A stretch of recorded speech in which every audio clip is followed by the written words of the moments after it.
সাহাবী হযরত আবু যরের নাম আপনারা অনেকে জেনেছেন, শুনেছেন। হযরত আবু যর আল্লাহ নবীর সামনে বসা, মাথায় একটা চাদর দেওয়া, চাদর মুড়ি দিয়ে বসে আছেন। হযরত জিবরাইল আবু যরকে সম্বোধন করে বলতেছেন, হাদা আবু যর, এই তো আবু যর আপনার সামনে বসা। নবীজি অবাক হয়ে গেলেন যে একজন মানুষ আরেকটা প্রান্তরের মানুষকে চেনে না, কিন্তু জিবরাইল আমার সাহাবী হযরত আবু যরকে কি করে চিনতে পারলেন? নবী আমার জিজ্ঞাসা করলেন, ও জিবরাইল, তুমি কি আমার সাহাবী আবু যরকে চেনো নাকি? হযরত জিবরাইল বললেন, ইয়া রাসূলুল্লাহ, ইয়া হাবিবাল্লাহ, আপনার সাহাবী হযরত আবু যরের যতটুকু পরিচিতি দুনিয়াতে নাই, যতটুকু মানুষের সামনে তার নাম প্রসিদ্ধ নয়, তার থেকে কোটি কোটি গুণ বেশি পরিচিত আল্লাহর রহমতের ফেরেশতা তার প্রশংসা করে।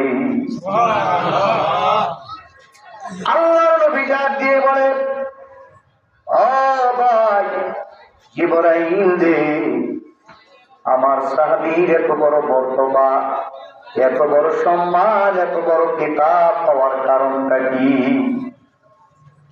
হযরত জিবরাইল বলে, ইয়া রাসূলুল্লাহ, ইয়া হাবিবাল্লাহ, নবী গো, দুইটা কারণ। এক নম্বর কারণ হলো আপনার সাহাবী আবু যর যতদিন পৃথিবীর জমিনে চলাচল করে নম্র এবং বিনয়ের সহিত চলাফেরা করে। আমার বাবাজিরা, যারা রহমানের বান্দা হবে, যারা রহমানের প্রিয় বান্দা হবে, তাদের কোয়ালিটির মধ্যে অন্যতম কোয়ালিটি হলো ওয়াইবাদুর রাহমানিল্লাযীনা ইয়ামশুনা আলাল আরদি হাওনা। এক নম্বর কোয়ালিটি হলো তারা যখন দুনিয়ায় যখন চলাচল করবে বিনয়ী নম্রভাবে চলাচল করবে। দুই নম্বরে কেউ যদি তাদেরকে গালি দেয়, গালির প্রতিবাদ গালি দিয়ে নয়, ওয়াইদা খাতাবাহুমুল জাহিলুনা ক্বালু সালামা।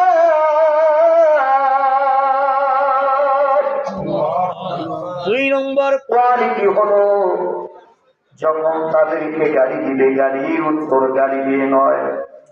কেউ যদি তাদেরকে মূর্খতা বশত জাহেলি ভাবে যদি কেউ কাউকে গালি দেয়, যারা মুমিন, যারা মুত্তাকিন, যারা রহমানের বন্ধু হবে, তারা গালির উত্তর গালি দিয়ে নয়, তারা শান্তির কথা বলে ওখান থেকে চলে যাবে।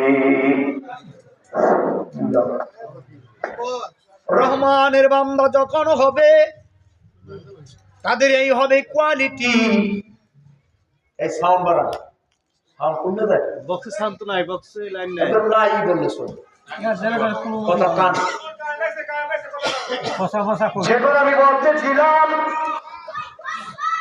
যখন তাদেরকে কেউ গালি দিবে, গালির উত্তর গালি দিয়ে নয়, তারা শান্তির কথা বলে সেখান থেকে চলে যাবে। আল্লাহর নবীর একজন সাহাবী এক ইহুদি তাকে গালি দিয়েছে, সাহাবী নীরবে সহ্য করতেছেন, গালির উত্তর গালি দিয়ে দেন না, নীরবে সহ্য করতেছেন। আল্লাহর নবী ওই মজলিসে বসে বসে মুস্কি মুস্কি হাসতেছে। পরে যখন ইহুদি আবার গালি দিল। ওই সাহাবী আবার প্রতিবাদ করলো। প্রতিবাদ করার সময় আল্লাহর নবী যে মুস্কি মুস্কি হাসতেছিলেন, আল্লাহর নবী চেহারার মধ্যে মলিনতা আসলো।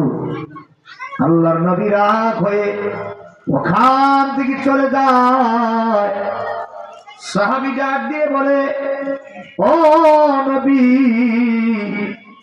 আমি যখন ওই লোকটা আমাকে গালি দিছিল তখন আপনি মুস্কি মুস্কি হাসতেছিলেন।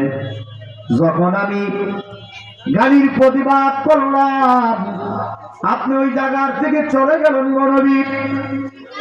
আল্লাহর নবী ডাক দিয়ে বলে, সাহাবী, তুমি তোমাকে যখন গালি দিয়েছিল তখন তুমি নীরবে সহ্য করেছ। তোমার প্রতিটি গালির উত্তর আল্লাহ রাব্বুল আলামিন তোমার পক্ষ হয়ে জবাব দিছে। তোমাকে যখন গালি দিছে প্রত্যেকটা গালির উত্তর ফেরেশতারা তোমার পক্ষ হয়ে জবাব দিছে। যখন তুমি গালির উত্তর দিয়েছ ফেরেশতারা তখন এই মজলিস ত্যাগ করেছে, আমি নবীও ত্যাগ করলাম। এই জন্য ভাইরা, কাউকে গালি দেওয়ার আগে, কাফের বলার আগে সাবধান থাকতে হবে। যাকে তাকে কাফের বলা যাবে না।